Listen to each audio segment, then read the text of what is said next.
All right. Good morning, everybody. We are going to record this, so I would say if you have questions, kind of try and keep them very on point if you think that it would be beneficial for everybody to ask that same question or to hear that answer. Otherwise, let's not get into any specifics until after we've done recorded the class, just to be on the safe side. So, uh, as some other people have already said in here, we're going to get in the world of real estate and figure out how we should best be selling these. So I think it's interesting.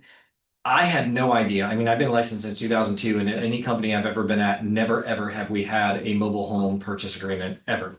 Didn't know we should have a separate listing and purchase agreement, but we do now.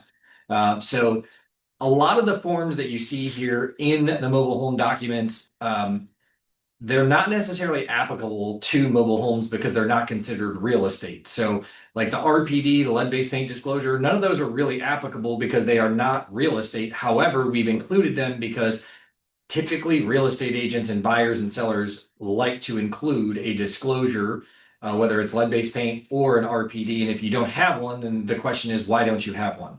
So I always recommend that even if it is not real estate, but a mobile home or manufactured home, then I would still have them fill out all the same documents that you would have on real estate, just to be on the safe side. Okay. But if you're going to show one and the agent says to you, well, it's not considered real estate, I don't have it, there's really not a reason to argue because it is true. You don't have to have it. All right. So we'll start at the top. I mean, the agency disclosure form, you guys are familiar with that form. I'm not going to go over it. Anti-discrimination disclosure, that is the new form that came out recently as of April 3rd, I believe it was, that we have to have all sellers sign. So that is only for the seller. The mobile home documents that you see here are for buyers and sellers. We only have one folder for them. It's not for sales or listings. It's for both. Then the consumer guide is our typical consumer guide. Escrow instructions won't change, but there are two different purchase agreements. And then there's the exclusive right to sell agreement. So we'll go ahead and get started with the exclusive right to sell for the mobile home. It is definitely shorter and bigger wording, a little bit larger format than we have on our listing agreement. Most of it is the same, but there are some differences. And really, the biggest difference is you have a mobile home with a permanent fixed chassis, or you have a manufactured home set on a permanent foundation. So there are two different, the listing agreement can be used for either one, whether it's a mobile home, manufactured home, if it's on a foundation or not on a foundation. Now, if it has skirting around it, that is not considered a foundation. That is just considered skirting. It could still have its axles. It may not have its axles. But if it has a permanent foundation around it, that is going to be considered most likely real estate if it has a deed. And you're going to know that because the county, when you go into the address for that particular property, if it gives you the square footage of the property and a layout design, that is considered real estate. If it was only the land, it would only give you a land value and not include any dimensions on the house or size of the house or anything like that. Okay. So that's how you can kind of distinguish the difference there. So you'll decide, is it a mobile home with a permanent chassis? What's the VIN number? Or is it a manufactured home? What's the serial number? Most manufactured homes do have a serial number to them. Now, it could be removed. The HUD sticker or plate could have been removed at some point because it became real estate. And again, that's how you're going to know that it's real estate, is if that sticker or plaque was removed. Don't ask me where they're at because I honestly I don't know where you're going to find those serial numbers or plaques at typically. I've heard all kinds of different things. I've heard they've been on the frame underneath. I've heard they've been in by a hot water tank or furnace area. I can't tell you where it's going to be, but talk to your seller. Hopefully they know. Yeah. That was gonna be my next question. Is simple, like, what if they had purchased it elsewhere? They don't have the serial number. Like, what if? How do we navigate that if they don't even know? Well, typically it would, if it's a mobile home, it should have a VIN number and it'll have a title just like a car. Yeah. So that would be easy enough. If it is a manufactured home and they can't find the serial number, you may not be able to identify it if we don't know, but I would say maybe Google, look up that manufacturer and see where they typically place the serial number. You have to go to the county There you go. and you have to go to the auditors, like go to county, and they have to look up, and they have it at some point when it was put in. They have the HUD's plate number or they have the serial number. Okay. Yeah. And if Is that when they give it to the county? and Yeah, Turn it into real yeah. estate? Okay. Yep. Yep. But you're gonna fight it. Yeah. It's a fight, but you get it. You can get it. Yeah. Okay. And then you're going to list, of course, you know, if it has the year that it was built, the manufacturer, if you happen to know who the manufacturer is, that would always be a great thing to have. And then you're going to have the listing price. What's the seller want for the property? So that would be in this box here. All right, and then the term, just like our regular listing agreement, you're gonna have a start date and an end date. And then, of course, just like our other listing agreement, you're gonna have the listing broker compensation. So I'm gonna go over this just because, you know, coming into the class, Mike had a good question, and so I'm gonna kind of cover this. Um, so the listing broker commission, sections 1A, B, and C, those are only for the listing side of the transaction. It has nothing to do with the buyer's brokerage. Now, it can have something to do if you are the buyer's brokerage, but it really is just for the listing side. So 1A is I'm listing 1234 Main Street, or I'm listing 1234 A Street in Mobile Home Park, or whatever it is. And so I'm going to put whatever the dollar amount is for the commission. In my case, I would put $295 in this first blank because that's the additional commission for the brokerage. And I would put whatever percentage, let's say 3% in there. And then I'm going to have a conversation with the seller, and I'm going to say, okay, Mr. and Mrs. Seller, I am going to represent you for the $295 here in section A plus the 3%. However, in section B, if a buyer comes and they want to be unrepresented, I still have to write the offer, show them the property, negotiate any repairs, get in the appraiser, inspectors, anything like that. So I'm actually going to charge you $295 in section B and 4% if you'll agree to that, because I am going to do more work, but I'm not representing the buyer. Now, the seller could say to you, no, I'm not paying you more. I expect you to do all of these things for the same price. And so then in section B, I would put $295 and 3%. It'd be the same as section 1. If I'm successful in negotiating with them and I can get the $295 in section B and 4%, great. That's what you would do.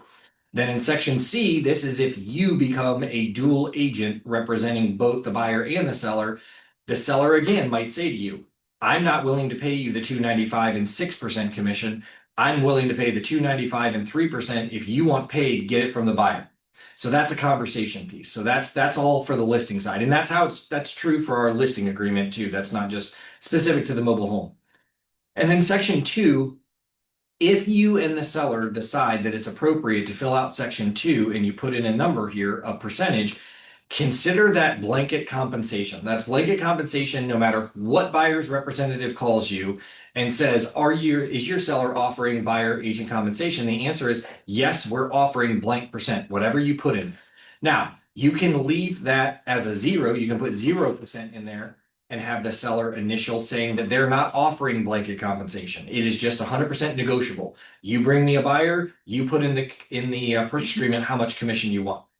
Okay. But if you put a number or percent in number 2, that is basically going back to the days that the MLS had the compensation in it. You have to disclose what that is, and the seller is obligated to pay that commission. What the buyer's agent gets paid from whom is all going to be disclosed on the buyer's rep agreement and for you on the listing agreement. So we don't need to get involved if we're offering 1% and the buyer agreed to pay 4%, and so now the buyer's paying 3%, we're paying 1%. It doesn't matter. That's how strong of a negotiator the buyer's agent is. It means nothing to us. Okay. Now, you might get a time, and this is the question that Mike had, is kind of, you might get a time where a buyer's agent says, well, we're not asking the seller to pay any compensation, but we're already offering blanket compensation. You still have to give the compensation. Otherwise, you're going to have to do some type of an addendum that says the buyer's agent is requesting that no compensation be coming from the seller, and then you're going to have to amend the listing agreement to put 0. Okay. All right. I'm only going over the big blanks. If you guys have questions about anything in particular, let me know. One of the things that I'm going to go over here in the next section, though, is very important because, as you're aware, there's not a blank, but I'm going to go over the section here where it has the highlighted or bolded amount that says any amount not paid when due shall bear an interest of 2% per month. The reason that that's in there is simply because we don't have a title company that's doing this transaction. Typically, you can. American Title Solutions will do a mobile home transfer, but it is not required that a title company actually do a transfer for a title like a car, and that's a mobile home. So typically, we would get our commission. The seller would write Keller Williams a check. The buyer's agent would get a check written either by the seller or by their own buyer.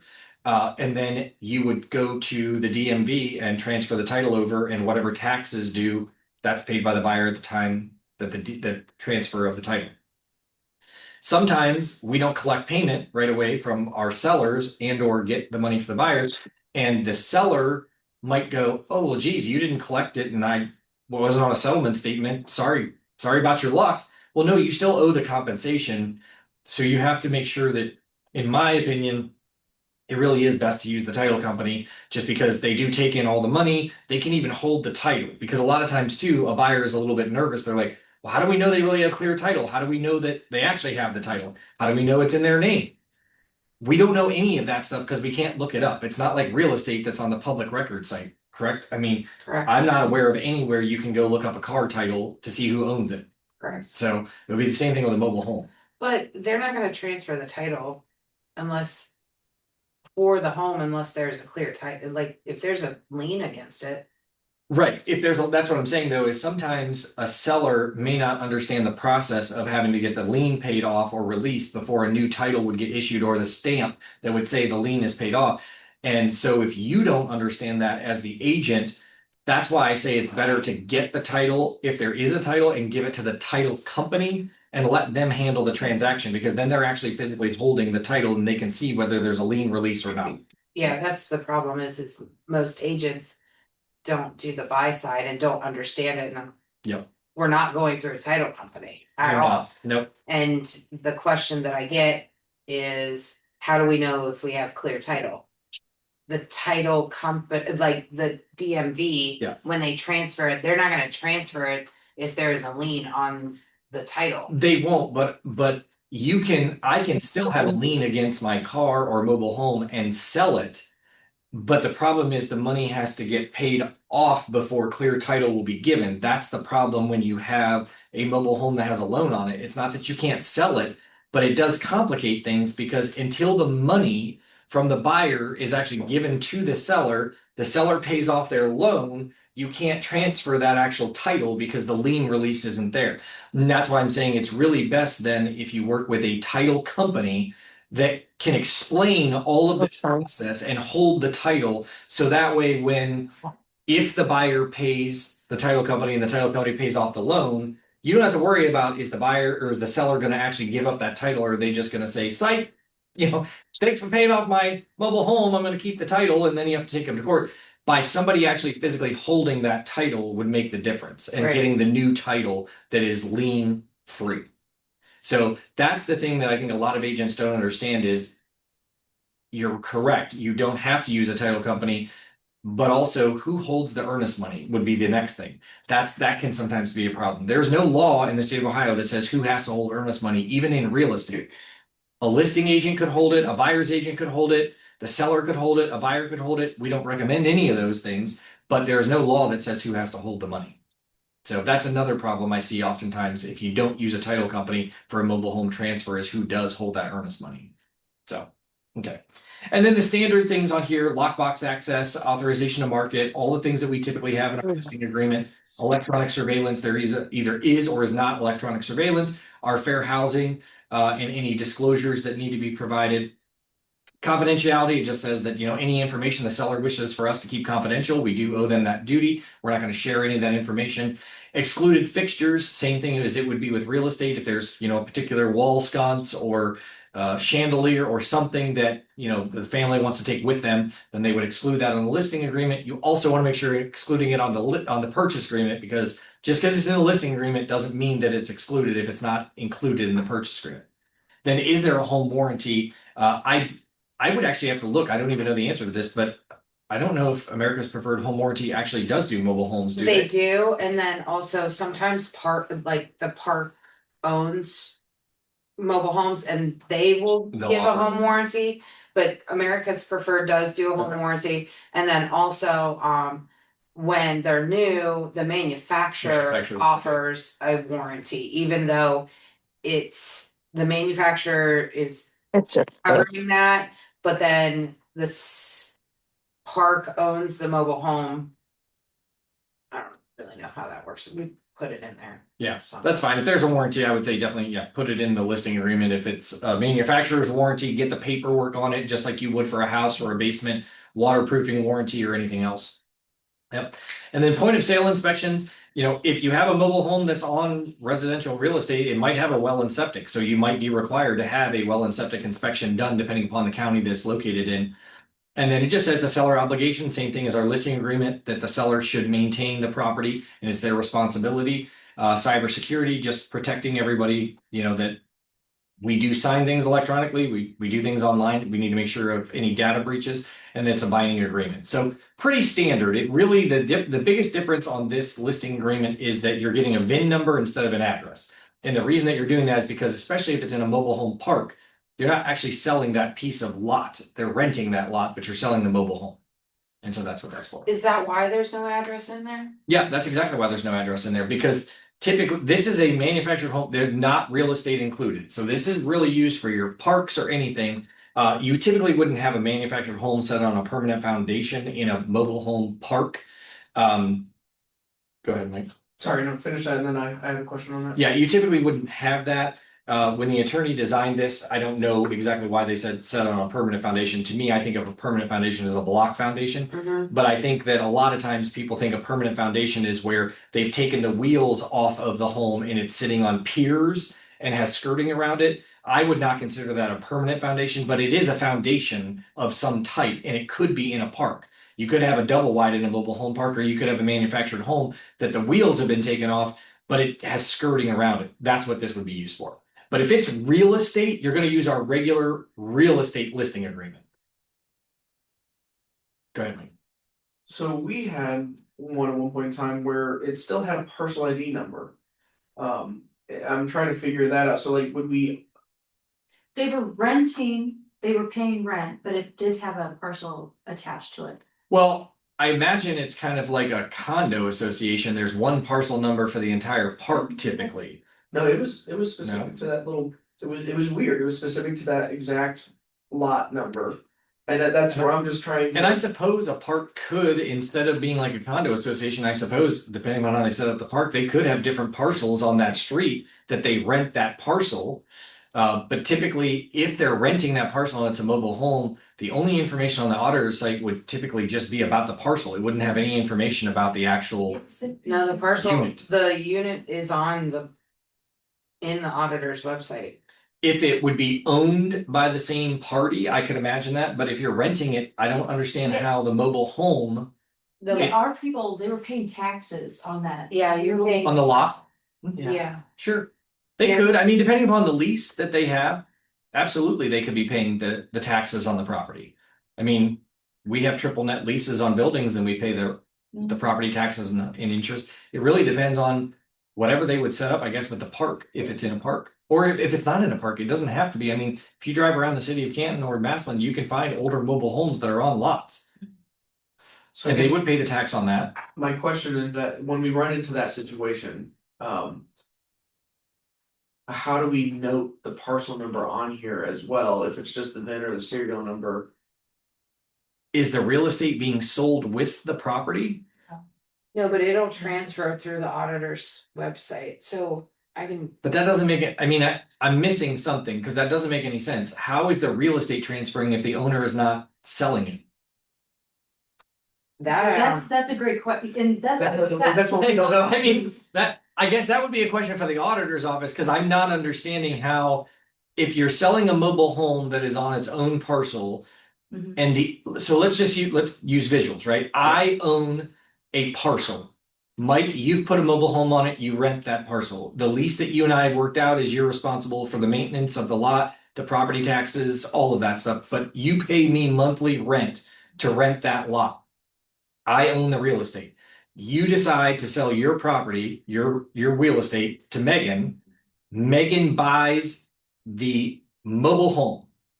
I am not selling my real estate. Megan now owes me monthly instead of Mike. I'm not understanding how that parcel then you're saying somehow changes in the auditor site because the parcel is the real estate and it doesn't have a sale price. But then that's where I'm trying to understand as well, because the parcel was listed underneath the person who owned the trailer, not the not the Park. not the mobile park. And that's what I'm trying to Never understand. ran into that before. I can't answer it. Okay. I mean, it doesn't make any sense to me because if the parcel is in the person's name that owns the mobile home, then they should have free right to do whatever they want with it.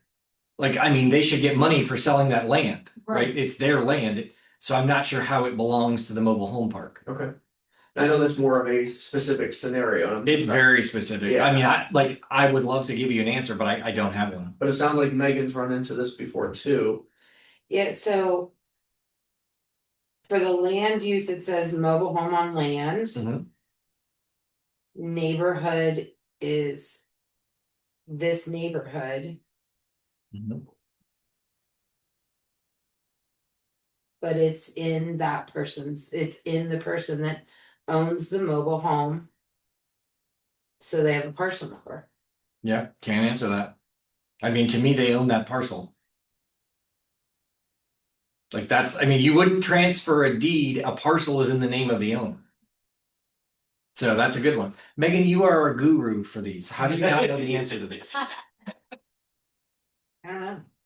Yeah. You came to the class to learn Yeah. about contracts, not this. I know. Because I don't have an answer to that one. Yeah.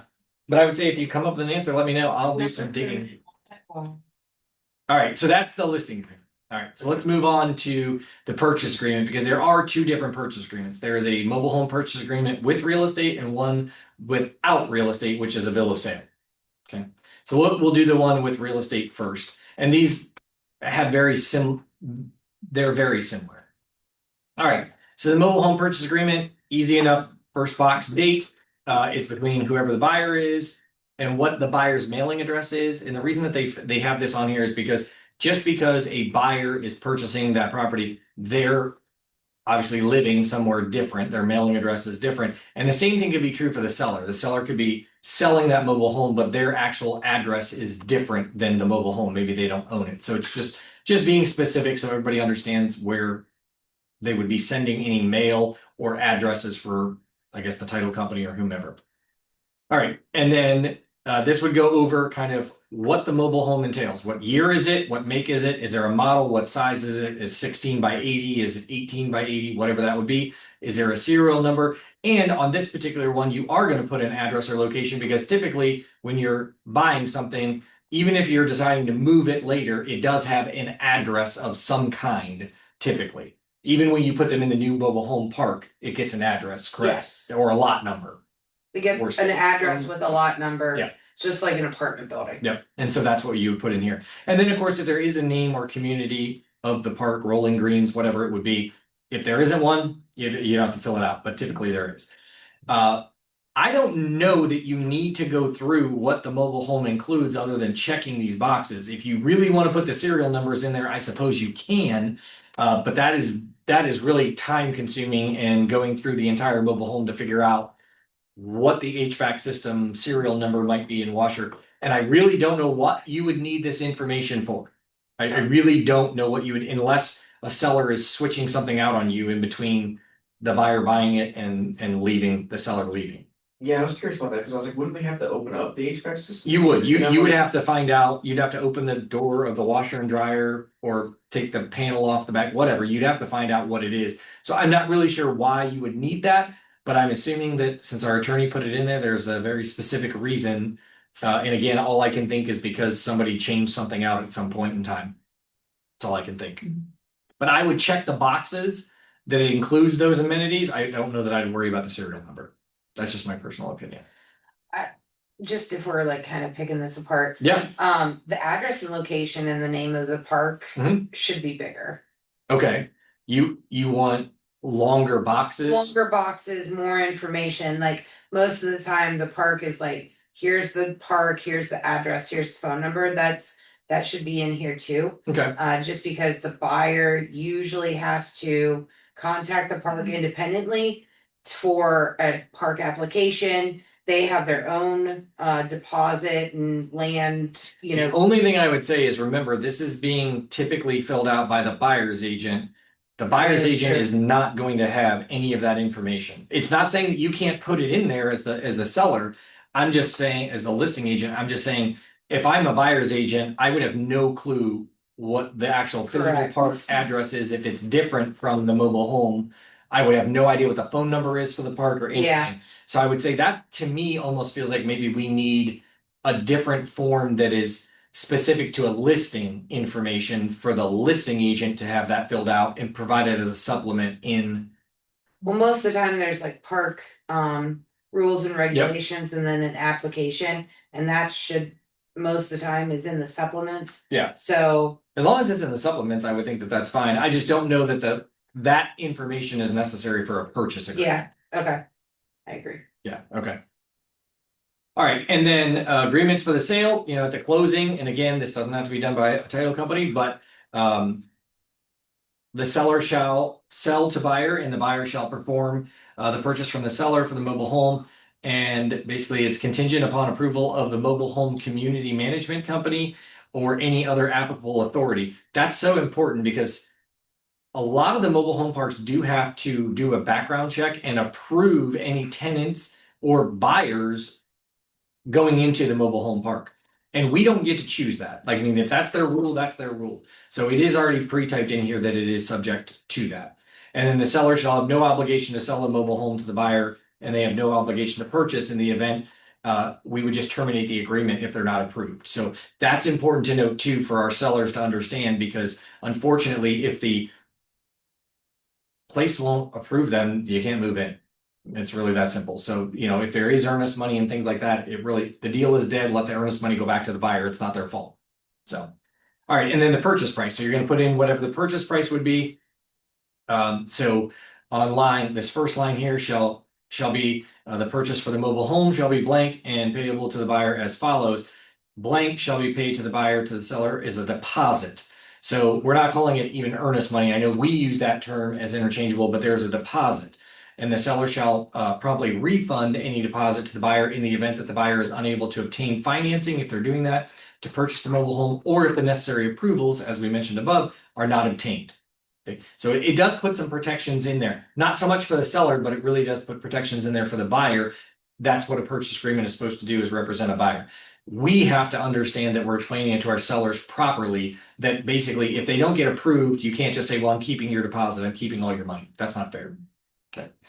And no monetary lien. So at or prior to closing, the seller shall be obligated to remove, regardless of whether the buyer objects, all deeds, any mortgages, liens, UCC filings, anything like that. That's kind of what we were talking about earlier, is where a seller could still absolutely sell their home if they have a lien on it. Again, what's going to happen though is somebody's going to have to hold that title until the lien is cleared. Because if I go in and I pay off my mobile home today, it's going to be a little bit before I get the title back that the lien was released. So if it has a lien on it, you better know that up front.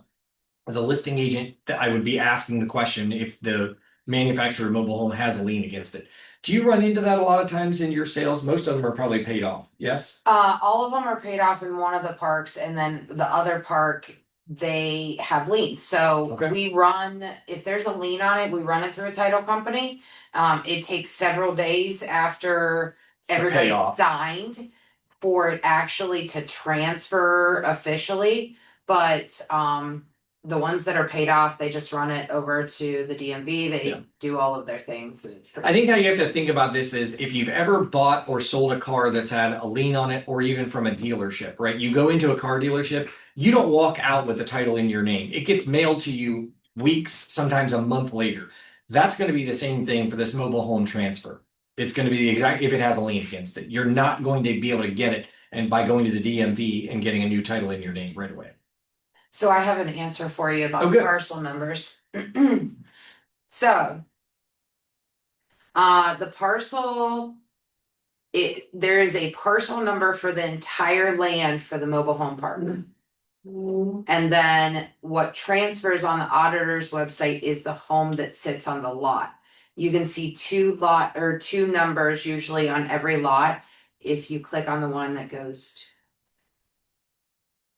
Okay, so there's two parcel numbers for every lot. Okay. One is for the actual lot, so the auditor or the government can charge real estate tax, and then there's a lot number for the entire park. So that's why it's showing, and that's why they have a parcel number, is because each lot has one parcel number, but the whole lot, So they the don't whole actually park. they don't actually own the land. It's just Correct. that's just how they track. That's just That's the how they parcel track number. the So tax. hopefully you on Zoom could kind of hear that answer. So what we were talking about earlier that I didn't have an answer for, Megan was able to track that down, and the answer is there are two parcel numbers sometimes for a mobile home that sits in a park. One is just like an HOA in a condo, there is one master parcel number, and then subsequently there is another parcel number just specific to that lot that might have the information for the mobile home on it. So, given that information, should we add a parcel number to the exclusive right to sell? I would not necessarily include the parcel number on the exclusive right to sell because it's going to transfer, but it's not owned by them. I would hate for somebody to think they're actually transferring real estate because of the parcel number. They're not transferring. I mean, it's just like the county when you do transfer real estate, we don't fill out any paperwork for the sewer to transfer. The sewer company transfers that automatically. I mean, I feel like that's the same thing that the county's doing for their own internal record keeping. They are transferring that parcel, but there's no ownership to it. Okay. So I don't know that I would include it. That mobile home can be moved at any time. So if you have it on a listing agreement or a purchase agreement, it would not be applicable because I can move the mobile home. The only problem is though, is there can be back taxes on a parcel number. How would you find that out? I guess is my question. You would look up the parcel number, but I think we're getting in pretty deep here to say, how is a real estate agent supposed to know what that parcel number is if I can't type up the address? Like I can envision if I'm in, let's just say the only park that I can remember the name of, Rolling Greens over in Maslin for some reason. So let's just say there's one master parcel number for that entire parcel. How would I know to find that other parcel number when I can't find it by address? You can find it by address. If the address is different, but if it's the same master address, but the lot numbers, like you said, apartments, it would have to list all of those lot numbers, correct? It does. And then I would click on the lot number, and you're saying that would give me a different parcel ID. So would the taxes be specific to that parcel ID or the master parcel ID? Yes. It's the. Yeah, that we the ran, official one. yeah. Boy, that gets really dicey to me if we're not using a title company or things like that, because how does one, like that could totally be missed by a real estate agent.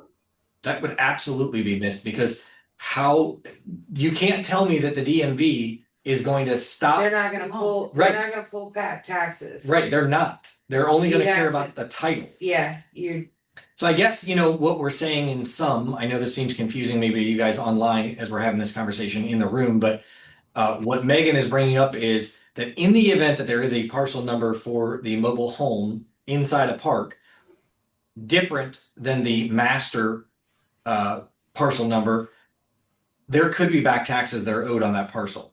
Now, I don't know how that could be tied to the new owner.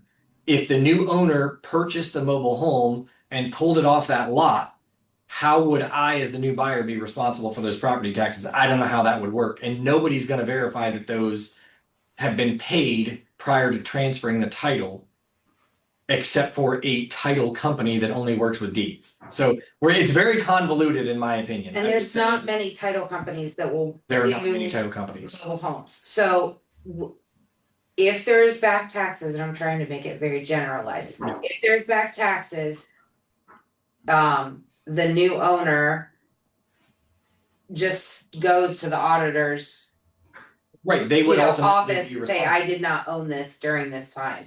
That's happened twice, and And they waived it? yeah. Wow. That's amazing. Good to know. I would think it runs with the land, and that's just too bad. That's good. All right, somebody's unmuted. Oh. Oh, hang on. Steve's asking a question. There you go, Steve. So I guess maybe it might be helpful to think about is the exclusive right to sell agreement the right place to address these issues, or should they rather be addressed in the purchase agreement or simply dealt with under contract rather than try to anticipate every case in the exclusive right to sell agreement? Yeah, and I think that, Steve, that's a good point. That's why I said I don't think that putting the parcel number in the exclusive right to sell agreement is necessarily important, only because you can move the mobile home. What they're buying is the mobile home. They're not buying the land or the parcel. So I don't think addressing it in either the purchase agreement or the listing agreement is really that important. I think that we are talking about a mobile home or a car title without real estate. That's the whole purpose of this. So that's why I'm saying I would go back and say if we as a brokerage need to have a form created that is easier for a listing agent to be able to provide all of the information as a supplement in the MLS, that's what my recommendation would be. Yeah. Does that make sense? Yeah. Yeah, because right now I think what you're doing is like that piece of land is assumed that it's coming with this mobile home. Yeah, because I'm selling it for the park. Right. Right. Yeah. It's assumed, but it doesn't mean Yeah. that it is, because like I said, anybody can buy a mobile home and have it moved. Right, so when a buyer buys a mobile home in a mobile home park, they're signing a lease agreement Yeah. with the park. So during that leased time, they have to stay Yeah. at that land, but then they can take it and do with it. But typically, But they if are I'm a for only sale by buying owner house. on my, or if I'm selling it through a real estate agent and I have a month-to-month lease with the park, or my lease is coming up in 2 months, I can sell that mobile home and have it pulled off that lot and hauled anywhere I want. That's why I'm saying I don't want to tie the real estate necessarily with it, because yeah, it's I two agree. different things. Yeah. Yeah. Okay. All right, and then number 5 would be the closing date. So whatever date we would close, and again, that's going to be depend on when everybody can sign, when the money comes in, all that fun stuff, just like it normally would be. It's an as-is sale. I think that's important too. If we don't have the opportunity, you could do inspections. I don't know. You're selling a lot of brand new mobile homes. Rachel's done inspections. Oh, I'm not saying you couldn't do Yeah. inspections. Yeah. I'm just saying that it's just like our regular agreement. You're buying something as is with the exception of any inspections you might do. Yeah. Michael. Oh, no, I'm just, Oh, you're sorry. okay. That's all right. Yep. I look like I'm participating, but I'm not. Okay. All right. Put your hand out. All right. So any modifications? So no modifications to the agreement shall be deemed effective unless both parties sign. We're well aware of that. Each party promptly upon the request of the other shall execute and have acknowledgement and delivered to the other for any other signings that we would need. This is the entire contract. And then I think it's interesting We that they, skipped something. Possession. sorry. Can we add a blank in there? Because it says like seller deliver possession at buyer at closing. What if they need possession afterwards?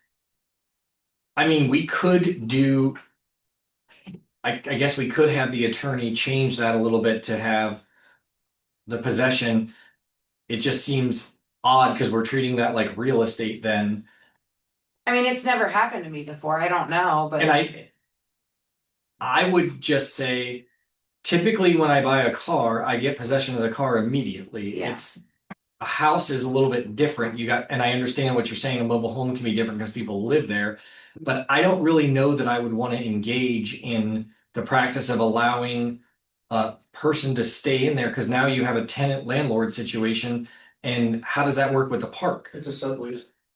yeah, Does you can't sublease You anything. can't, I mean, the Yeah. parks have very strict rules about who can occupy, and the buyer would be signing a lease now, they're paying the lot rent. So I think I would leave that to park. those parties The or park, the park to deal with. I don't know that I would worry about it. Yeah. I would just say, upon closing, I get possession. If you want to work something out with the park, or you want to work something out separately with the seller, let them work it out. But I don't think we want to be engaged in that. All right. And then any additional terms, of course, you can put in there. And then the buyer and seller sign. So that one, again, pretty easy. I mean, we brought up a lot in the few pages, but it's all good information. I think these are good questions and good statements. All right. And then we'll go to the mobile home purchase agreement. The last thing that is really just a bill of sale. And so you've got, wait, there we go. Yeah, it looks the same. All right, so we do have the same thing. It's kind of like the listing agreement is what it looks like, but this is the purchase agreement for it. So whoever the seller is, who the buyer is, what is the payment amount? So what's the purchase price that we're going to have here? And then is it a mobile home with a permanent affixed chassis? or is it on a permanent foundation? You're going to put a serial number or a VIN number, the year that it was made, manufactured, the approximate size, and this is where then you're going to say all the things that come with it. So check your boxes whether the stove is staying somewhat similar to the other agreement that we just looked at. Also, if there's anything else included, not included, what is the location of the home? And then this one says the real property in which the home is located on is either leased or owned by the seller. And that's obviously important. If it's in a park, it's going to say leased by the seller. If it's owned by the seller, great, then we can include the real estate with this. And then if it's leased by the seller who's responsible for transferring the rights, if it's owned, then the seller shall either lease the location of the home to the new buyer at whatever the rate would be for blank months, or the real estate's included with the price. So one of the two, and that's going to be very important to make sure you distinguish the two. I would typically say that if it's a mobile or manufactured home with real estate, they're probably selling the real estate and the mobile home together. They're not typically going to use section 1 where it would lease back, but they could. All right, home is, as we said. Did you have a question? What if the seller is the park? The seller could be the park. The Yes. seller absolutely could be, and then it would say the seller would lease if it's a park. But if it's a private person, typically they're not going to hold on to the real estate. Two different companies. What's Owned by two the different same person. companies? Park is owned by one company. Homes are owned by a different company. Both Those are companies very- are owned. That's by a the same very person. specific situation. and- Sorry. No, that's okay. I'm just saying it's very specific. I don't know that you're going to run into it too often. What I'm Megan sorry. is saying is that you have a mobile home park that is owned by one party and the mobile homes are owned by somebody different. Different companies. They're but different companies, different LLCs, but Yeah. it's really the same people. Yeah, that seems very confusing to me, but I can understand why they would have two different, but it's very specific. I don't know that we can get into the Okay, no, specifics that's fine. of I'm it. sorry. No, that's okay. And I would also say too, if it's in a park, it doesn't really matter. If it's not the seller, you might have to cross this section out. If it's not the seller that's offering the land or the lease, you might have to cross this out and say something like land is leased through this company and talk to them. That's the problem with listing purchase agreements, addendums. We can never cover every single situation. It just is not possible. All right. Additional terms. So on number 1, blank down payment, and it says that's within 7 days of the execution of this, and it payable to the broker. Now, we do not typically hold earnest money. We don't hold any money. In these situations, if we have to hold a deposit or something, we will do so in order to facilitate the transaction, because we wouldn't typically, with the exception of our queen in here, our mobile home queen, we typically don't see that many mobile home sales in a yearly basis. And so holding earnest money. Rachel does that. What, Rachel's our other Yeah, queen? Rachel's the We got a queen. princess here. Queen and princess. No, she can take the honor. I'm just the court jester in the background. Well, we will help out in these situations. We don't want it to be obviously that much of a common practice, but we can certainly hold the deposit if we need to. And then the full balance of that would be due with clear title, and the seller to deliver home or buyer, insert date within 30 days. So this one actually does have a date. So you could use either one, I guess, for possession. You see that? Again, I don't know that I really want to get into that, but you could.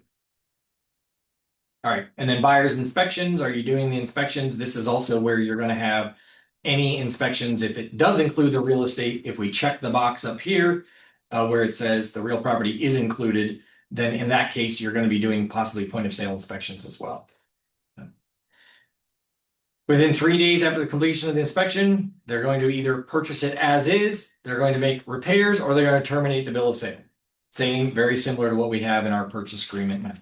And then clear title, it just says that the seller does warrant clear title to the property, and the bill of sale is being executed and delivered as a condition of the purchase agreement, which is normal.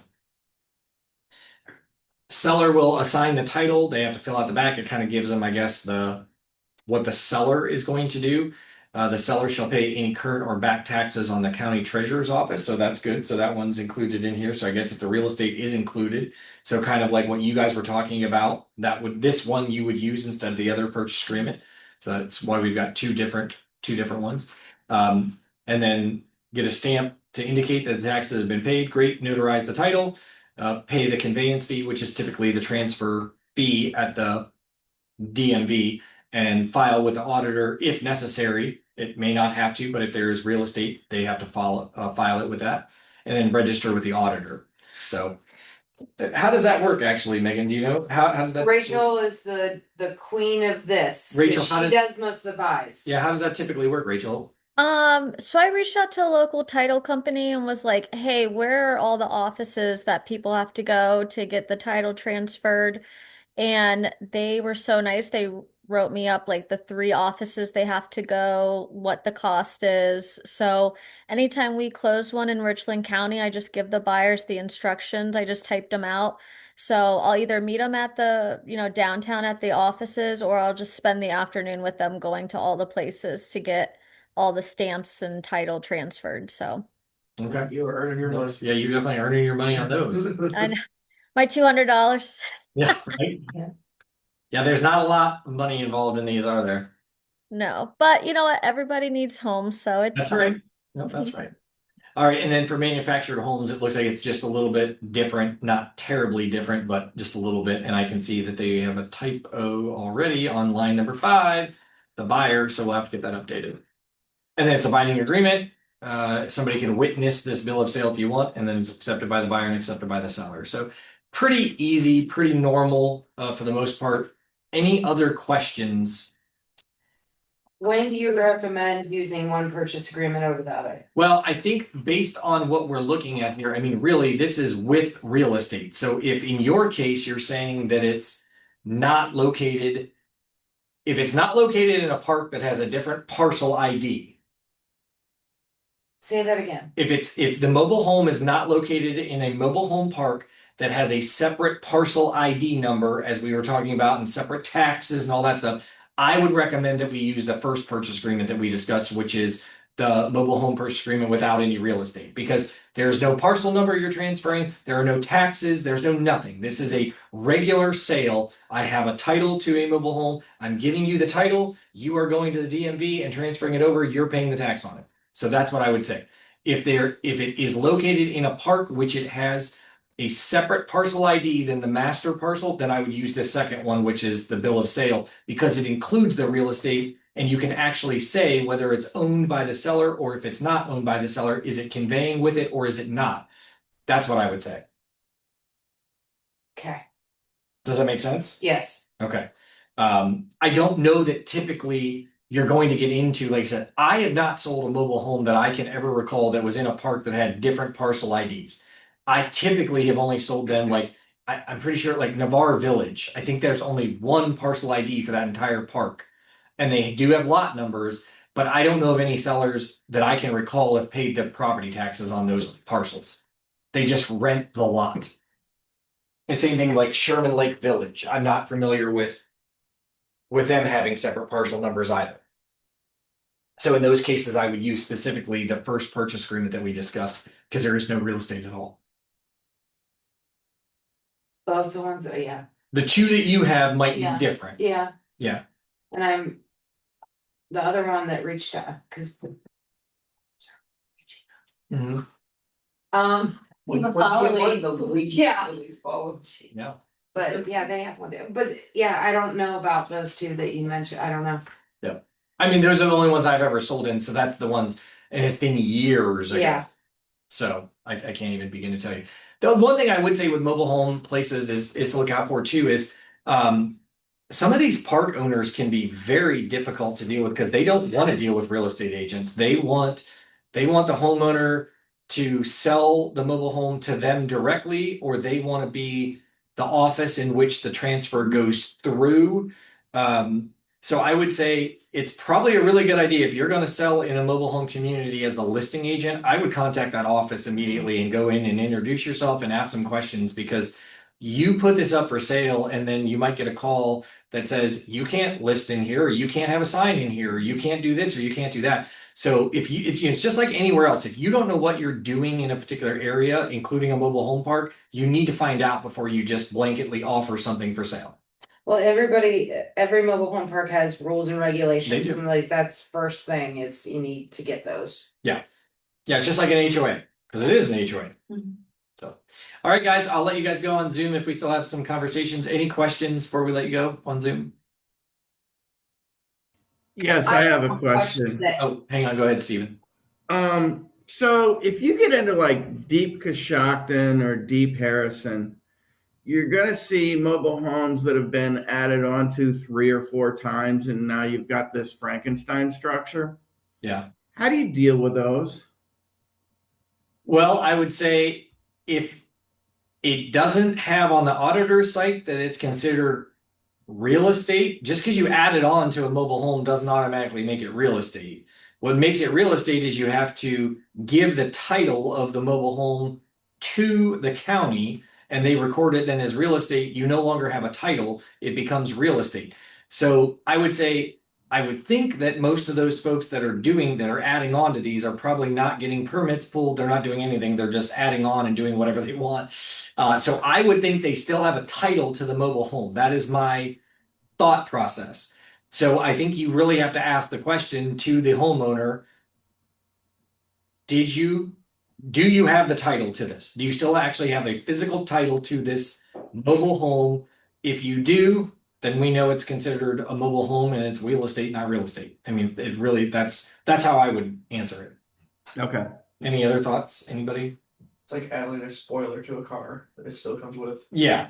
It's just adding accoutrements to your things. My question is if you are the listing agent and you have a contract come over from a different brokerage and it is a real estate purchase agreement. Yeah. How do you handle that? Because there is so much in there about It's not Apple. title, land, all these things. So one of the things you'll notice that is we did not brand these to Keller Williams. okay. They do not have our logo anywhere on them. So you could always say, if you wanted to, you could say to the other agent, I'm going to send you over a bill of sale or manufactured home purchase agreement. Feel free to have their legal counsel review it or whatever, or ask your broker for permission. But I'm going to send this over because the real estate purchase agreement you sent over is not applicable at all to our situation. So we can put that in the supplements and say, please use this to fill out. If your seller instructs you to, yes, but I would get that in writing. We can't mandate that a buyer use anything, but a seller can. Like you'll see in different locations, somebody might say you have to use the Columbus board contract in the Columbus area.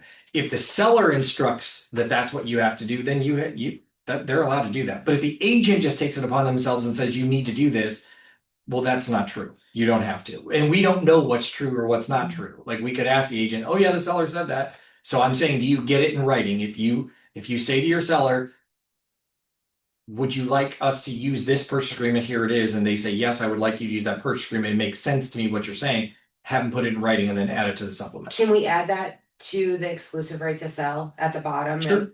Yep, get it in Seller writing. request, blah, blah, blah. Yep. Okay. Seller request that we do not use a real estate purchase agreement. Listing agent is willing to offer a mobile home Yeah. purchase agreement. Yep. Okay. Because a lot of times the parks have their own too. The parks have their own lease agreements, purchase agreements, Yes, and they everything. do. Yes, they do. So And most of the time, other agents don't understand the process. So helping them out would be good. Yeah. If you can always help somebody out. Yeah. Be kind. Any other questions? Okay, not the sexiest topic, but there you go. That's mobile homes. Are we happy? Thanks for everybody. We'll see you. Have a good day.